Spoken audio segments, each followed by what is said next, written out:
되시기 바랍니다. 할렐루야. 3부 예배 오신 여러분 한 분 한 분을 주의 이름으로 축복합니다. 옆 사람과 기쁘게 인사하겠습니다. 오늘도 하나님의 음성을 들읍시다. 주일은 거룩하고 복된 날입니다. 행복한 시간 보내시고 우리의 예배가 하나님께 올려지는 복된 시간 될 수 있기를 바랍니다.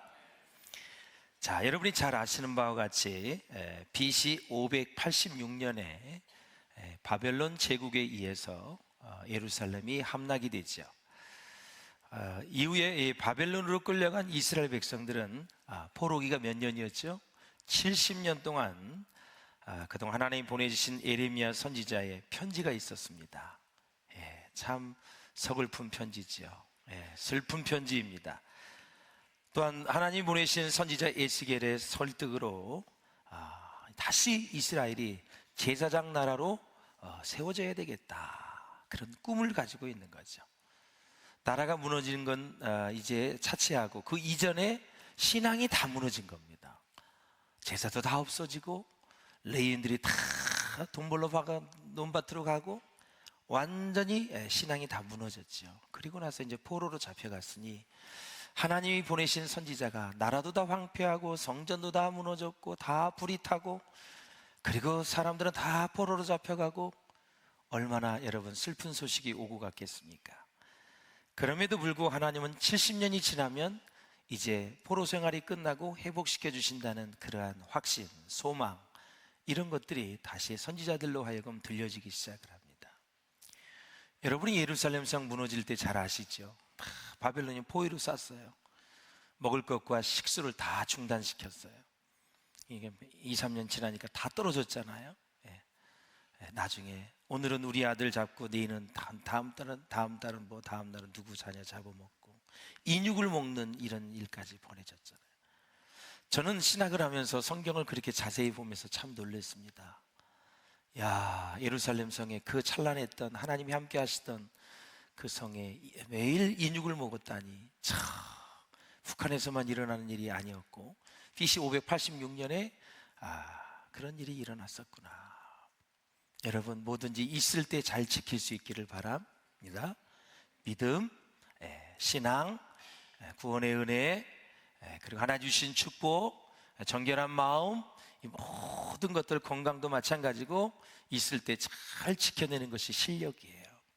그리고 하나님이 같이 있는 것들은 잘 자라게 해서 더 하나님을 기쁘시게 하는 것들이 우리에게 얼마나 소중한지 모릅니다. 자, 이렇게 이제 페르시아의 제국의 도움을 받아서 이제 이스라엘 백성들이 귀환을 하게 되죠.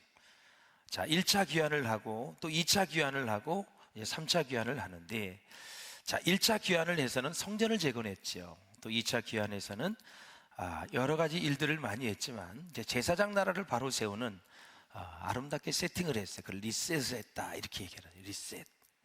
그래서 다시 하나님께 제사를 드리고 제사장 나라에서의 면모를 잘 갖추려고 노력을 많이 했습니다. 그 사이에 에스더의 노력으로 페르시아에서 이제 말살된 위기도 잘 이겨냈죠.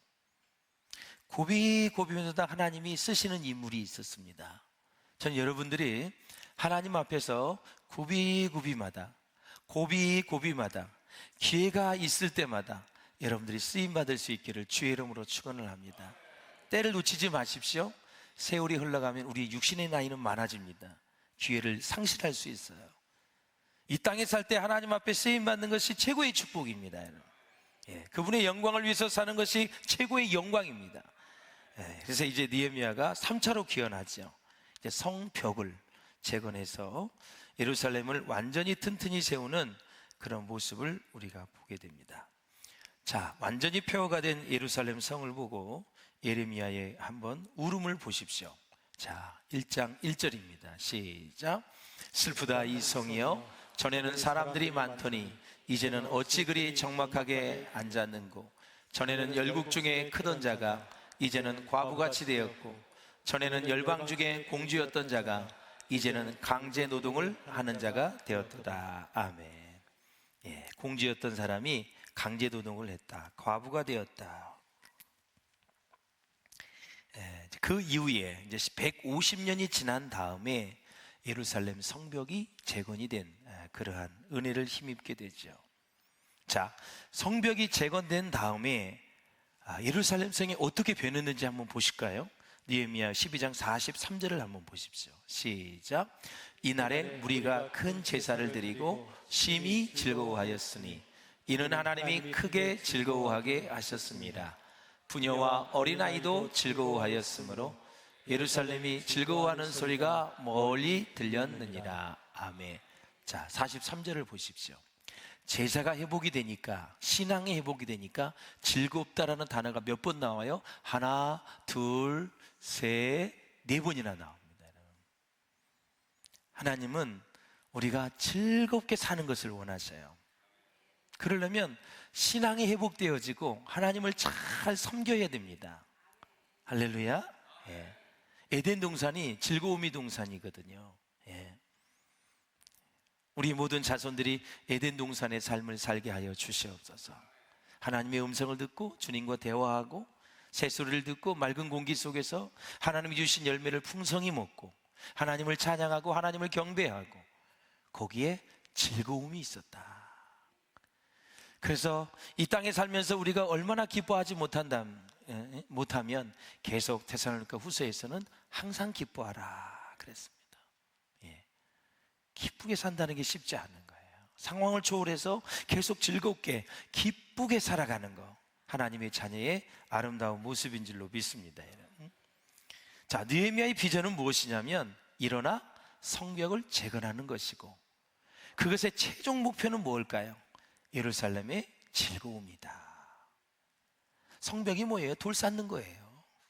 그게 목적이 아니라 결국 성전이 재건되고 성벽을 다 쌓아서 하나님이 원하시는 제사장 나라를 구현하고 그 위에 백성들이 하나님과의 나 사이의 죄가 다 허물어지고 죄 용서함을 받고 또 말씀대로 살아가니 하나님이 그 사람을 붙잡아 주시고 그 민족을 축복해 주시고 그래서 여호와께서 아까도 말씀을 보셨지만 즐거워하게 하셨다라는 거죠. 이 즐거움 영원히 떠나지 않기를 주의 이름으로 축원합니다. 지금 마음이 기쁘지 않고 슬프고 고독하고 답답하다면 그것이 무엇인지, 무엇 때문에 내 마음이 이런지 잘 캐치하시고 여러분 기도하시면서 다시 회복의 은혜로 나아갈 수 있기를 주의 이름으로 축원합니다.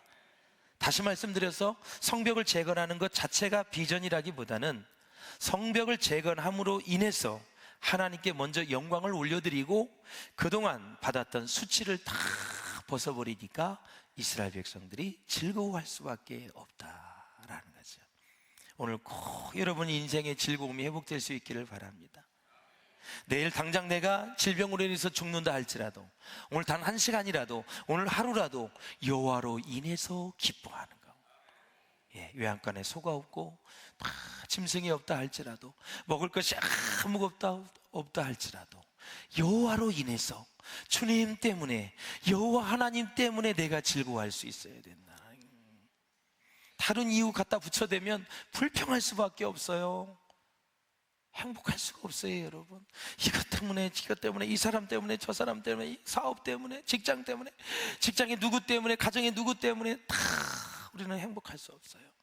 세상은 다 문제가 있다 할지라도 나를 구원해 주신 여호와로 인하여 하나님 때문에 구원의 구세주가 되신 우리 예수님 때문에 내가 즐거워할 수 있어야 돼요. 그것이 상황을 초월하는 믿음입니다, 여러분. 사랑하는 여러분, 이렇게 하나님이 함께하는 예루살렘이 되니까 부녀들도 좋아하고 어린아이도 좋아하고 또 온 백성의 여호와를 즐거워하는 것입니다. 그 예전에 옛날에 동네에 잔치가 있으면 다 애기 엄마들이 애기를 데리고 나와서 잔치국수도 먹고 떡도 먹고 또 엿도 먹고 그 다음에 농사를 지면 돼지를 잡으면 그냥 돼지도 구워 먹고 소 한 마리 잡으면 또 소도 먹고 간도 먹고 막 즐거운 거죠. 즐거운 거예요. 먹을 것만 있어도 이렇게 즐거운데 여호와 하나님, 만군의 여호와 하나님이 함께 하시니 그 성에, 예루살렘 성에 즐거움이 가득 찼더라 그랬습니다.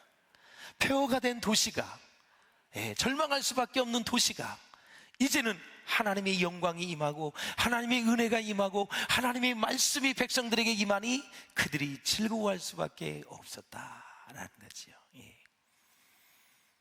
예수 예수 믿는 것은 받은 뭐가 많아요? 증거가 많아요. 하나님을 믿으니 즐거움이 떠나지 않는 거죠. 여러분, 느헤미야는 제가 첫 시간에 말씀을 드렸던 것처럼 이민 3세대입니다. 페르시아에서 태어났어요. 포로로 잡혀가서 거기에서 태어난 사람이에요. 그런데 그의 기도를 보면은 모세 시대까지 1000년을 거슬러 올라갑니다. 그러면 이민을 가서 태어난 자녀가 어떻게 고국에 살지도 않았는데, 이스라엘 지역에 살지도 않았는데 이렇게 말씀에 정통할까? 무엇일까요, 여러분? 지금처럼 USB가 있나요? 무슨 CD가 있나요? 다 부모와 조부모, 할아버지, 할머니를 통해서 모세 오경, 성경을 배웠다라는 사실이에요. 그렇게 성경학자가 느헤미야를 대단하게 보는 것은 이민 3세대이고 하나님을 가마득하게 잃어버릴 사람인데, 그 사람이 조국을 생각하면서 슬퍼하고 눈물을 흘리고 재에 앉아서 금식 기도를 하는 거예요. 하나님이 이걸 얼마나 기쁘게 여기시겠어요? 너는 그 나라에 태어나지도 않았는데, 페르시아에서 태어나서 살았는데, 내가 선택한 그 백성, 그 나라가 무너진 이것을 보고 부모님에게 말씀을 듣고 그것이 슬퍼서 하나님 앞에 회개하며 나라와 민족의 죄를 끌어안고 기도하는 느헤미야를 보고 하나님이 도와주시지 않겠어요, 여러분? 도와주시죠. 왕의 마음을 완전히 아닥사스 왕을 사로잡아서 그가, 느헤미야가 원하는 것을 다 이루어줬습니다, 여러분. 이루어졌어요. 부모님의 마음에 지갑을 열려면 마음을 움직여야 돼요. 할아버지 할머니의 마음을 움직여야 지갑이 열리게 돼 있는 거예요. 그렇죠, 여러분? 억지로 주는 거는 여러분 그냥 그렇게 나가는 거예요. 진짜 마음문이 확 열려서 나가면 풍성하게 받죠. 하나님의 마음을 감동시킨 느헤미야의 리더십과 신앙을 우리가 볼 수 있다라는 거죠. 우리가 하나님께 기도하면 하나님이 응답을 주시는 줄 믿습니까? 여러분, 하나님의 응답은 언제나 풍성해요. 차고 넘쳐요. 넉넉해요. 항상 내가 원하는 것보다, 내가 기도하는 것보다 더 완벽하게 해주시고 더 풍성하게 주시는 분이 하나님이시다라는. 보세요, 페르시아 아닥사스 왕이 느헤미야를 보낼 때 군대 장병과 기마병까지 다 함께 보냈어요. 그것까지는 요구를 하지 않았는데 자신은 생각하지도 못했던 일들이죠. 사랑하는 여러분, 우리가 진정 이 세상을 살아갈 때 하나님을 의지하고 살면 반드시 넉넉히 이기게 하시는 하나님이십니다. 우리의 잔이 차고 넘치도록 부어주시는 분이 하나님이십니다. 드디어 느헤미야가 성전 재건의 비전을 선포했어요.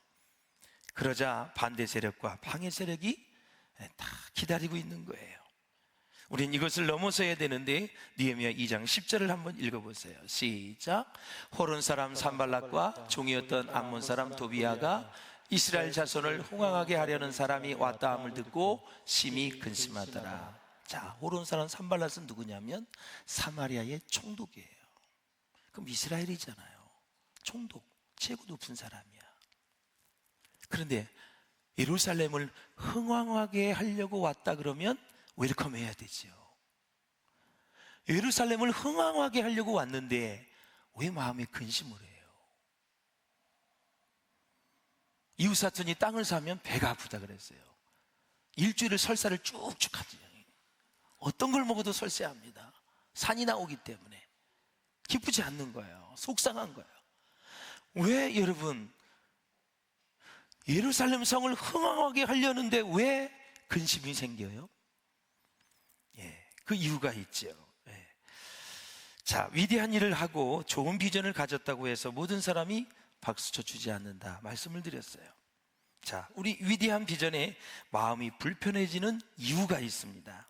첫 번째, 자신과의 이해관계가 얽혀 있을 때 반대합니다. 그 비전이 아무리 위대해도 관심이 없습니다.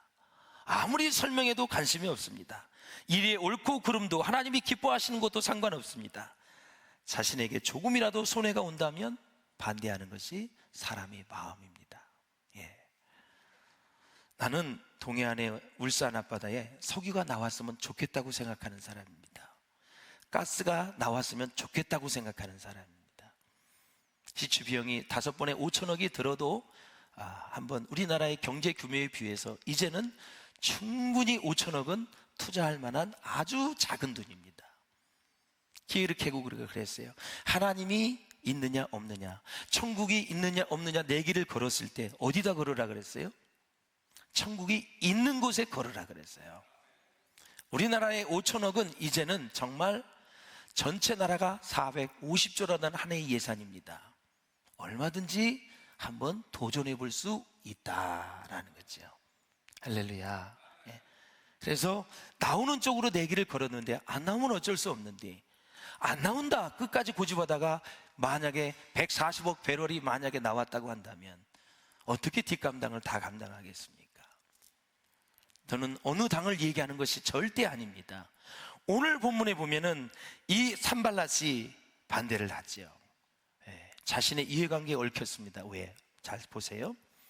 산발랏은 사마리아 총독입니다. 느헤미야는 페르시아 왕 아닥사스다 왕이 보낸 총독입니다.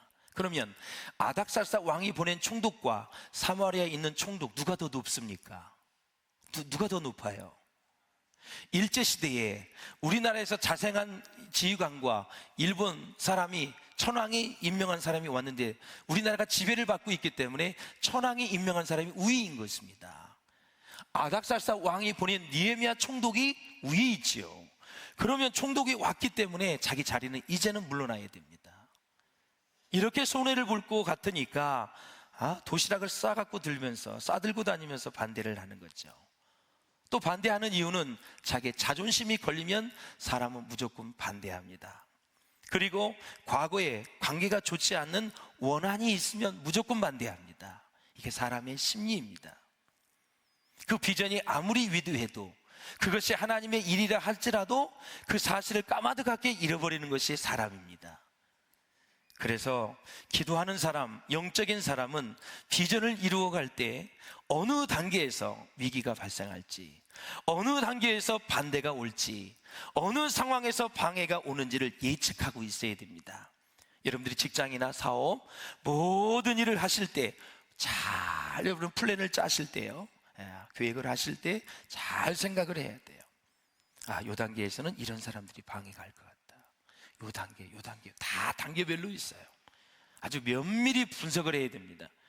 우리는 그것을 기도함으로, 말씀으로, 무장함으로 영적으로 대비하고 있어야 된다. 영적으로 대비하면 정신적으로 대비하는 건 아무것도 아닙니다, 여러분. 영적인 것은 정신적인 것을 다 간파하기 때문에 영적으로 기도하고 있으면 세상에 기도하지 않는 사람보다는 몇 배 뛰어난 민첩함, 섬세함, 탁월함, 통찰력 다 가질 수 있습니다. 왜 다니엘과 요셉이 여러분 유대인이지만 그 이방 나라에서 최고로 여러분 등극을 했습니까? 하나님의 영, 성령의 감동을 받았어요. 정신적인 세계는 아무것도 아니에요. 영의 세계까지 다 알아요. 그러니까 꿈을 다 해석해내는 거죠. 실력이 있는 거죠. 다니엘도 마찬가지고 요셉도 마찬가지고 꿈 해석을 통해서 총리가 됐어요. 꿈 해석은 하나님의 영에 감동되었기 때문에 그것을 다 해석 잘하게 하시고 간파하게 하시는 분이 하나님이시기 때문에 그래요. 할렐루야. 이 귀신은 과거의 일은 알아도 미래의 단 1초의 일 이후에는 일을 알 수가 없어요. 절대 점을 보지 말아야 될 이유가 거기 있는 거예요. 앞일은 절대 모릅니다, 여러분. 하나님만 아시는 거예요. 앞의 일은, 여러분, 미래의 일은 측량할 수가 없는 거예요. 이미 말씀하셨어요. 그렇기 때문에 우리는 하나님을 의지하고 살아야 돼요. 할렐루야. 오늘 본문에 방해하는 사람들의 심기가 불편한 사람들 누구예요? 자기의 동족 사마리아 사람이에요. 사마리아 사람과 유대인은 오랫동안 앙숙관계에 지내왔죠. 사마리아 사람들은 성벽이 재건되면 자신들의 권리가 침해당할까 봐 두려워서 반대를 하는 것이죠.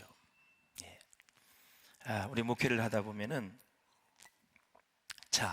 우리 장로님 자녀가 있고 권사님 자녀가 있다고 가정을 해봐요. 둘 다 선교사야. 근데 교회에서 이제 권사님 자녀부터 그 선교지를 지원을 해요. 지원비도 보내고 후원도 하고 교회도 지어주고 그 다음에 교육관도 지어주고 학교도 지어져요. 막 이렇게 하면은 장로님 자녀를 가지고 있는, 선교사를 갖고 있는 장로님 마음은 어떨까요? 교회 안에서 내가 실제로 다 경험한 거예요. 난리도 아닙니다, 여러분. 내가 얘기까지 했어요. 장로님이니 권사님 자녀부터 이렇게 해드리겠다. 성도님 있으면 성도님 자녀부터 해드리는 게 원칙이죠. 조금만 참아라. 1, 2년만, 2, 3년만. 참지를 못합니다. 그게 교회의 실상이에요. 지금 반드시 내가 해주겠다 그러면서 무리를 일으킵니다. 예. 성교에게는 아무것도 안 하고 다른 걸 가지고 트집을 잡아요. 아주 고약한 성격이죠. 성령의 인도 안 받는 성격이 아니죠. 자기 아들부터 해줘야 돼요. 그래야 직성이 풀리는 거예요. 예. 저는 내 마음속에 나중에 하는 사람은 더 풍성히 해주는 계획을 가지고 있었거든요. 이쪽인 3억이면 한 6억 정도는 해줘야 되겠다. 인내하고 참고, 예. 먼저 배려를 했으니 아브라함이 양보해서 얼마나 큰 축복을 받았습니까? 우리는 아주 비근한 단순한 거지만 그 좋은 일 속에서도 문제가 일어나는 거죠. 안 해주는 게 아니라 2, 3년 있으면 해줄 거야. 그런데도 못 참아. 시기 질투가 일어나는 거예요. 마음 관리를 잘할 수 있기를 바랍니다. 사람은 믿음 관리, 인간관계 관리, 마음 관리, 예. 잘 몇 가지를 잘해야 돼요. 예. 그래서 실력자가 돼야 되는 거예요. 예. 그래야 온전한 사람으로 사역을 감당할 수가 있어요. 자, 느헤미야, 진정한 지도자가 이 어려움을 어떻게 헤치고 나갔는가? 첫째, 느헤미야는 지난번에도 말씀을 드렸지만 기도의 사람이었다. 기도의 사람. 자, 우리 3절 4절을 한번 읽어보세요. 시작. 그들이 내게 이르되 사로잡힘을 면하고 남아있는 자들이 그 지방 거기에서 큰 환난을 당하고 능욕을 받으며 예루살렘 성은 허물어지고 성문들은 불탔다 하는지라. 내가 이 말을 듣고 앉아서 울고 수일 동안 슬퍼하며 하늘의 하나님 앞에 금식하며 기도하여. 아멘. 3절은 상황을 설명하고 있고 4절은 상황에 대한 느헤미야의 영적인 반응이죠. 반응은 뭐예요? 앉아서 울었다. 앉아서 울었다. 예전에 시골에 우리 용인에 살 때도 보면은 밭에서 그냥 통곡을 하는 어머니세요. 파자마를 입고 그 밭을 매다가 자기 자식이 3살짜리인데 놀다가 전기에 누전이 돼가지고 죽었는데 그렇게 통곡하는 모습이 잊을 수가 없어요. 6시간, 7시간에 거기서 안 일어납니다. 하늘을 보며 통곡을 하는 거죠. 예. 느헤미야가 앉아서 울었다. 슬퍼했다. 내 부모가 죽은 거 슬픈 것이죠. 할아버지 할머니가 돌아가셔서 슬픕니다. 내 조국이, 하나님이 선택한 이 민족이 이렇게 피폐한 상황을 보고 울었다. 의로운 분노가 일어나는 거예요. 하나님, 잘못 살아온 있다면 용서해 주시고 우리 조상들의 죄를 용서해 주시고 다시 한번 하나님 앞에 회개하며 기도합니다. 금식하며 하나님 앞에 나아갑니다. 천국에 가면 느헤미야를 꼭 만나서 예배하고 싶습니다. 이미 3세이고 조국의 경험도 없는 이 사람이 부모님들의 신앙을 이어받아서 이렇게 자기의 조국을 사랑하는 이 마음, 바로 신앙이죠. 예. 느헤미야가 드디어 예루살렘에 도착을 합니다. 우여곡절 속에 3일 만에 순찰을 나갔습니다. 12절 보실까요? 시작. 밤에 일어나 몇몇 사람과 함께 나갈세. 내가 탄 짐승 외에는 다른 짐승이 없더라. 예. 순찰을 나갔어요. 깊은 밤에. 사랑하는 여러분, 이렇게 3일 동안 그러면 무엇을 했을까? 정보 수집도 하고 상황 파악도 하고 어떻게 하면 반대와 방해 세력의 위기를 잘 넘길 수 있을까 고민하며 느헤미야는 기도하고 묵상하며 금식했을 것입니다.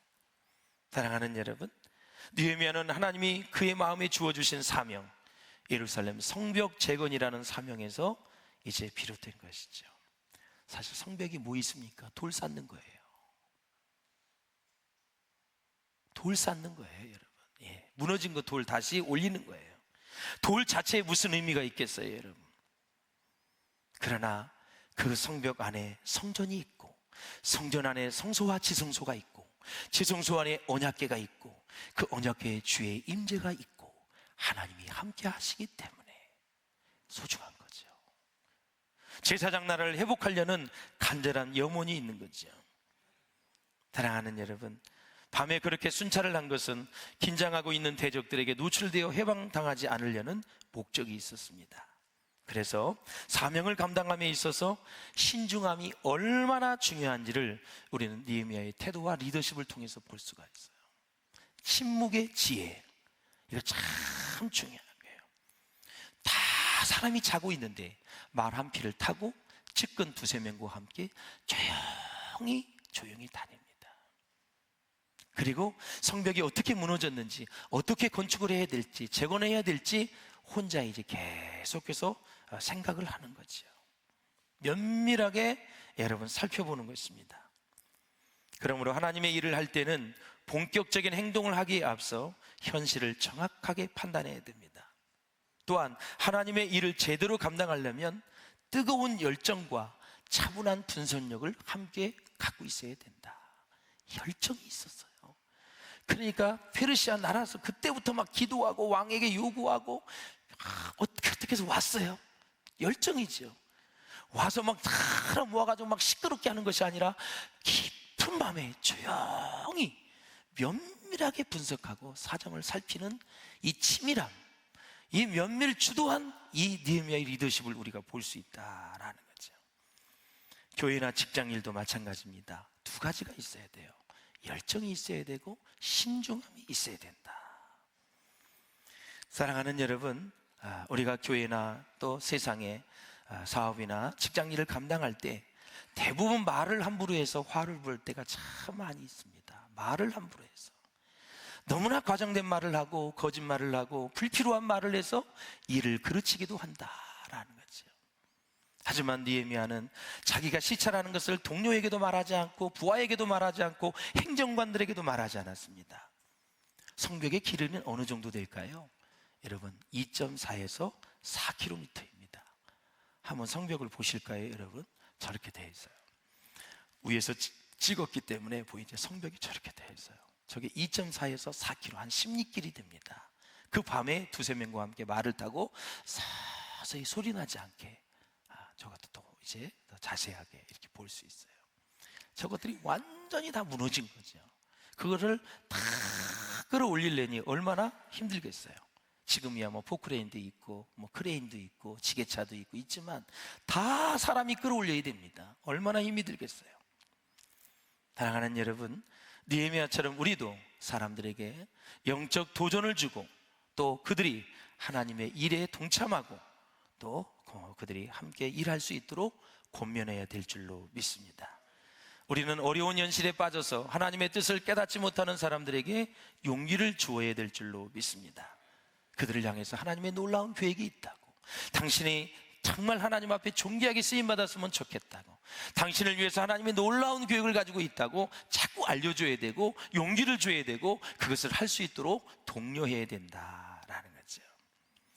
자, 한 가지 이제 레반트 지역을 제가 소개를 할 텐데, 레반트 지역은 어디냐면 소아시아와 고대 시리아 지방의 지중해 연안 지방을 얘기하는데, 지도를 한번 보여주시면 아닥사스 왕 페르시아가 당시 세계를 제패했기 때문에 저 지역을 레반트 지역, 레반트 투자 지역 이렇게 얘기합니다.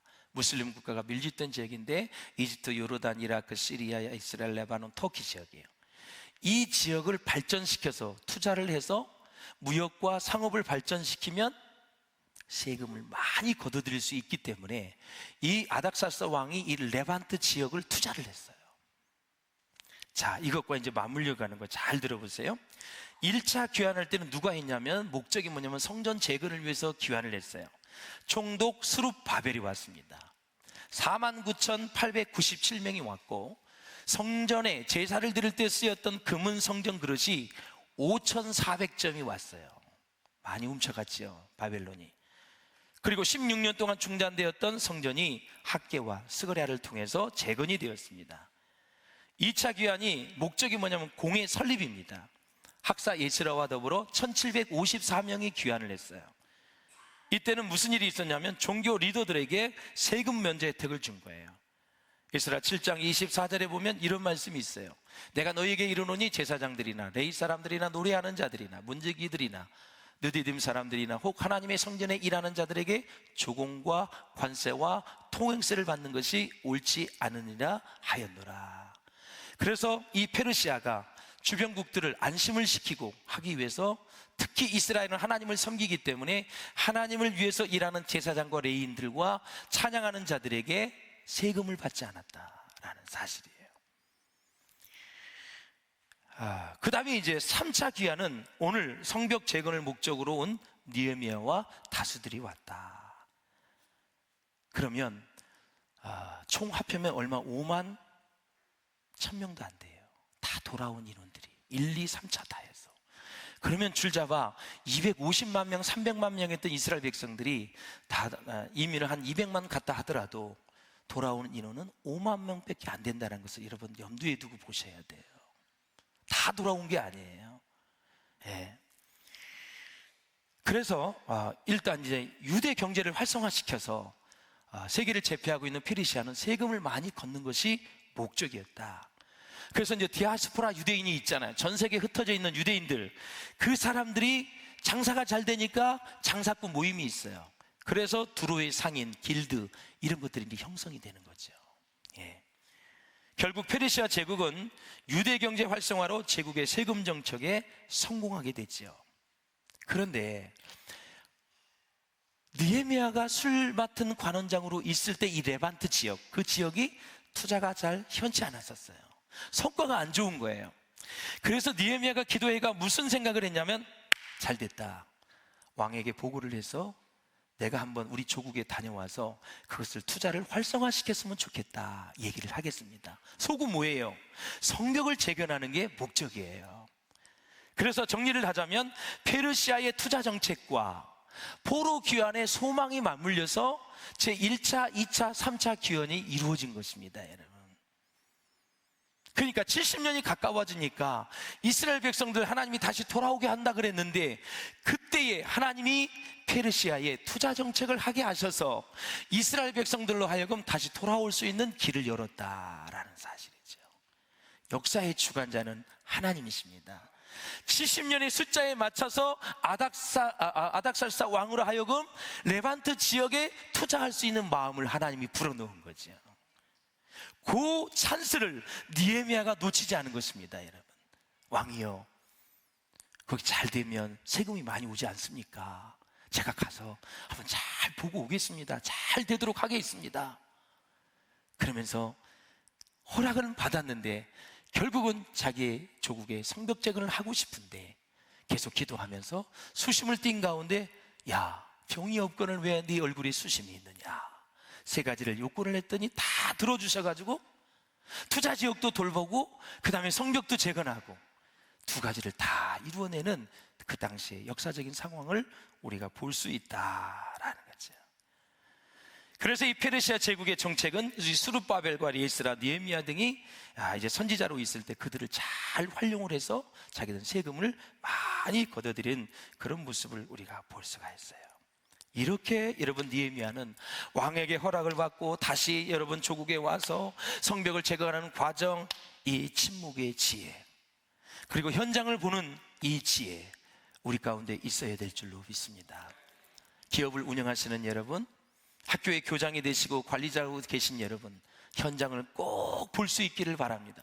도장만 찍지 말고, 시원한 에어컨이 있는 사무실에서 도장만 찍지 말고 현장에 가서 다 보셔야 돼요. 정말 아이들이 어떻게 생활하고 있고, 직원들이 어떻게 일을 하고 있고, 직원들의 애로사항이 무엇인지, 아픔이 무엇인지, 누가 힘들게 하지는 않는지, 무엇을 도와줘야 될지, 이런 마음을 가지고 현장을 잘 살피라. 왜 오늘이 매출이 이래? 이것만 하지 말고 그것보다는 김대리 뭐 힘든 일은 없어? 내가 좀 도와줄 일은 없어? 사람의 마음을 만지고 다녀야지. 허구한 날 하루 종일 다 다녔는데 매출이 이게 뭐야? 이거 가지고 밥 벌어먹고 살겠어? 하면서 그렇게 하면은 절대 여러분 직원들에게 사기를 줄 수가 없습니다. 직원들은 자기가 매출을 많이 올려야 되는 거 다 알고 있어요. 자기의 목표량을 다 알고 있어요. 그러나 가정일에 힘든 일이 있고, 자기만의 어려운 일이 있고, 또 몸도 아프고 속상한 일이 너무너무 많아. 그거를 만져줘야 그 사람이 그것에 대해서 위로를 받고 일을 하죠. 사람을 기계처럼 대하면 안 된다라는 사실이죠.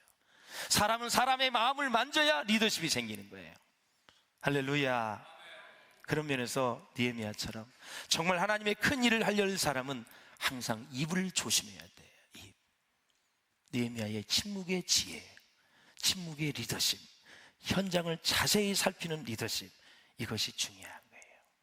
마음에 품은 생각들을 갑자기 내뱉지 말고 우리는 하나님 앞에 기도해야 돼요.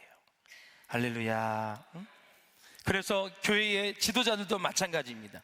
담임 목사님의 측근에 있는 사람들, 가까이 지내는 사람들, 함께 사역을 이루어가는 교회의 모든 지도자들은 침묵의 지혜, 동시에 기도를 하면서 하나님의 일을 이루어가야 된다라는 거죠.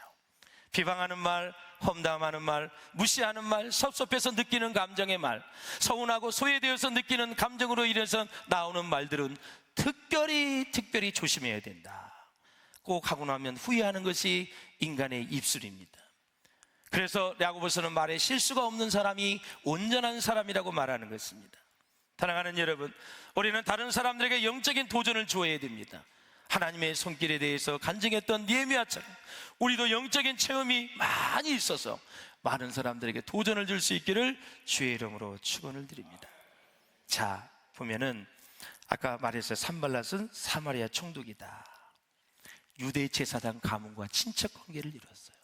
사마리아가 소외를 당하니까 정략 결혼을 해가지고 유대인 가문과 여러분 친척이에요.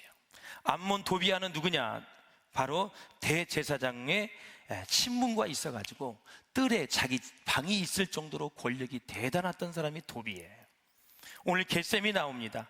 이 사람도 저 게달의 왕인데 유다의 남쪽 지역의 통치자입니다. 이 세 사람의 지도자가 다 성벽 재건을 반대하는 것입니다. 얼마나 힘들까요, 여러분? 도와주어도 할까 말까인데 최고의 지도자들이 다 반대를 하고 있습니다. 그러므로 사랑하는 여러분, 하나님의 일을 할 때는 반드시 여러 방해 세력을 만나게 되므로 영적으로 단단히 무장해야 된다라는 사실이에요. 할렐루야. 하나님의 일에는 반드시 사단의 방해가 따릅니다. 순을 배가가 시키려고 해도 우리 모든 팀 사역, 위원장들 모든 사역에 하나님의 일에는 사단의 방해가 따른다는 사실을 잊어서는 아니 된다. 그것이 작은 일이든 큰 일이든 하나님이 하려는 일이 중요한 것일수록, 큰 일일수록 그 방해는 더욱 악랄하고 교묘하다라는 사실이에요. 거기에 여러분들이 도구로 사용되지 마시고 하나님의 일을 성취하는데 도구가 되어줄 수 있기를 주의 이름으로 축원을 드립니다. 그래서 사단은 하나님의 일이 성취되는 것을 여러 사람과 다양한 상황을 통해 해방을 한다. 제일 많이 쓰는 것이 사람입니다. 사단은 99.9%가 사람입니다. 그 다음에 환경입니다, 여러분. 그래서 일을 이룰 때는 사람을 면밀히 보셔야 됩니다. 누가 나를 지원해 줄 사람인지, 누가 나를 반대할 사람인지, 단계별로 반대할 사람이 누구고 찬성할 사람이 누구인지 지도자를 잘 선정을 해서 여러분 직장에서도 사업장에서도 여러분 기업을 이루실 때도, 그래서 사람 인사가 만사라는 얘기가 바로 거기 있는 거예요. 여러분의 기업에 좋은 사람들이 많이 들어갈 수 있기를 주의 이름으로 축원합니다. 여러분의 사업장에, 학교에 여러분의 만나는 모든 사람들이 여러분을 돕는 사람이 될 수 있기를 바라고, 여러분들이 다른 사람을, 지도자를 돕는 복된 인생이 될 수 있기를 주의 이름으로 축원을 드립니다. 말씀을 맺겠습니다. 사랑하는 여러분, 느헤미야가 반대에 부딪혔을 때 그의 지도력에 가장 중요한 것은 이겁니다. 성벽 제거는 하나님이 허락하신 일이다. 이게 가장 중요한. 두 번째, 이방의 페르시아 아닥사스다 왕도 나를 도와준다 그랬다.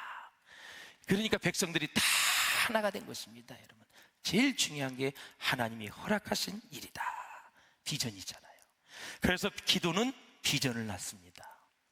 그리고 그 비전은 반드시 이루어진다라는 거죠. 여러분, 이스라엘이 가나안을 정탐할 때 가나안 사람을 너무 크게 보니까 전쟁을 치르지 못하고 메뚜기와 같다고 그들은 숨었습니다. 세상은 골리앗과 같습니다. 높은 여리고성과 같습니다. 사랑하는 여러분, 그러나 걱정하지 마십시오.